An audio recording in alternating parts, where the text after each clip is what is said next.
guuttateetuma ganda keessa deemu. Namni garaa beelaan salfii duraa salaatu. Yaa uummata keenya, yaa hawaasa keenya, nuti kun biyyaa baanee asir. Namni wayita biyyaa bahe daa'iman konneekshina rabbii hojii gizee tolchinu wallaahi nuti wannummaan gartee yeroo hedduu faqrii qeensarraa matatti wanni nu dhawattuuf nutu rabbii hojii gartee hariiroo qabnu.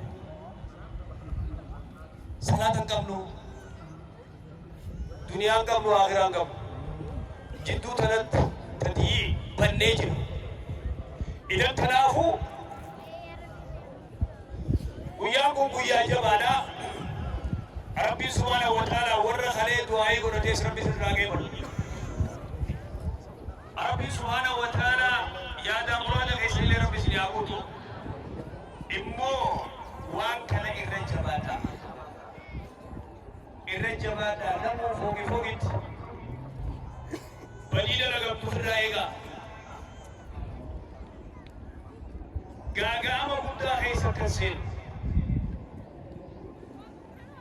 Hamenya hamaa keessa kan seenu. Wani rasuuli salawaatu rabbi islaam alayhi jee.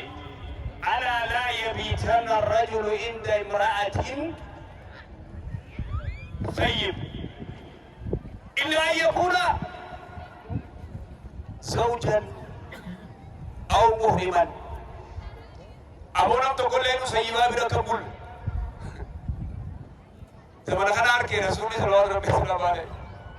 Zamana keenya kana argee sayyibaa bira bulinaa amma sayyibaan hedduu amma chaansiin gartee kanaafuu sayyibaa bira bu'aa yoo gartee muhrima ibtii yoo gartee isii wajji isii bira buluu nama danda'oo taate malee. Idan tabyiit buluun sayyibaa bira buluun maal fiddi maal harkifti? Maal harkiftu ni beektaa turu badii guddoo. لا يبيتن الرجل عند امرأة رواية برات إلا أن يكون ناكحا أو مهرما. ما تركت بعدي فتنة على الرجال من النساء.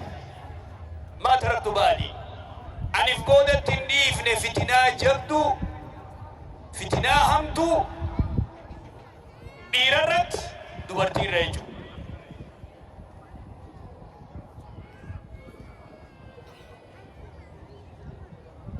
dubartii hedduu amma gartee wayita karaa kana gad dhufnu hijaaba dhiisanii huccuu biraa uffatanii deeman agarte gurgudduma tana xixiqqoo miti. Hatta xixiqqoo gartee hijaabatti kaa'uu qabna. Gurguddaan hijaaba dhiise. Namni kun harkuma isaatiin hin balleessuun gaarii miti. Wamaa asaabakum min musiibatin fabimaa kasabat aydiikum jee Rabbi subhaanahu wa ta'ala. بلا يسنتو يدركو يسنتو كبر الله على ماذا كربي قد يفتن ربي قرتين وجيت إسلام ما تنا النعمة نعمة جايبة إسلام ما قرتين يورا قرتين دقا قبروا قرتين بوا قبروا قرتين لون قبروا قرتين نعمة إسلام ما تنا بيت تنافو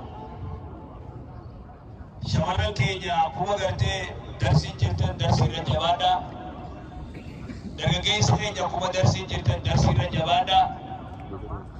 Isinii fi salaanni addan bahin akka Allahi al-haram sallallahu alayhi wa ala alihi wa sahbihi wattabi'ina lahum bi ihsan.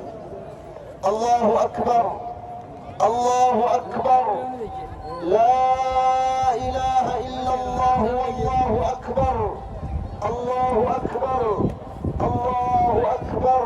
ولله الحمد.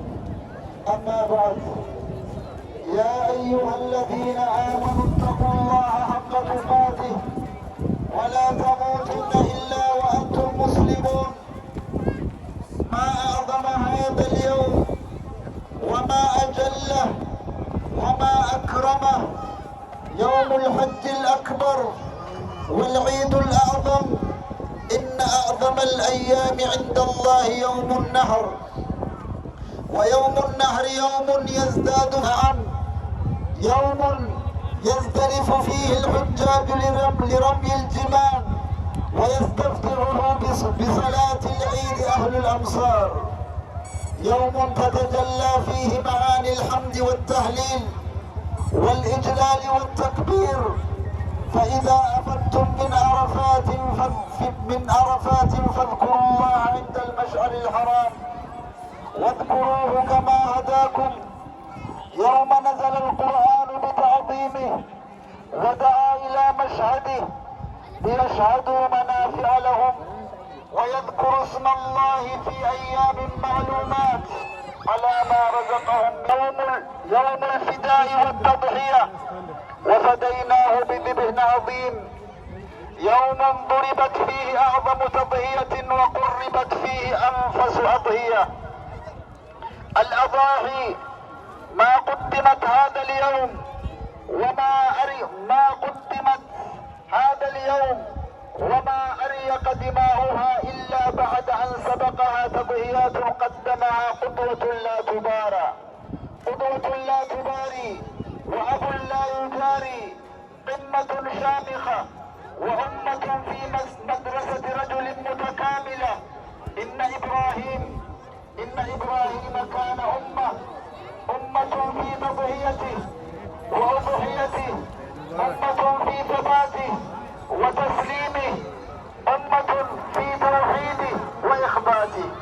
إبراهيم الخليل عليه السلام لم يضحي بالكبش إلا بعد تضحيات قدمها